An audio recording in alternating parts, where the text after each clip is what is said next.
खेबरानी सेखावट बिटशा समेत मटियारी ज़िले के मुख़्तलिफ़ थाणनि जी हदनि अंदरि कचे शराब जा अॾा क़ाइमु थियल। नौजवान नस्ल कचे शराब ठरे जो मवाली बणिजी वियो। शराब की नशे की हालत में रात जो धुत थी शरीफ़ शहरनि के मवाली तंग करण लॻा ऐं केतिराई नौजवान कचे शराब विझे पंहिंजूं जानियूं विञाए चुका आहिनि।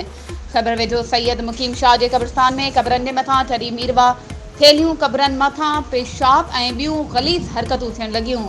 सैयद मुकीम शाह में ठाम लाइ ख़ूबसूरत पोखियल वण आहिनि जिन खे ठरी जे मवालिन बाहि ॾेई साड़े उन जो काठ कढी खपाए छॾियो, पर पुलिस को भी एक्शन न खयों। सियासी समाजी अदबी मज़हबी ऐं सहाफ़ती ऐं सिविल सोसाइटी के अॻवाननि रईस परवेज़ झेझो, रजिब खैबर, अज़ीज़ गुल खैबर, आसिफ मल्हा, अकबर खान खोसो ऐं ॿियनि DC मटियारी, SSP मटियारी ऐं ॿियनि वसवारनि आला अमलदारनि खां पुरज़ोर मुतालबो कयो आहे त कचे शराब जी भट्ठी मंशात फरोशनि ऐं सैयद मुकीम शाह जे कब्रिस्तान की बेहुरमती कंदड़नि ख़िलाफ़ कार्रवाई कई वञे, न त जल्द एहतजाजी मुज़ाहिरो करे नेशनल हाईवे ते धरणो हयो वेंदो।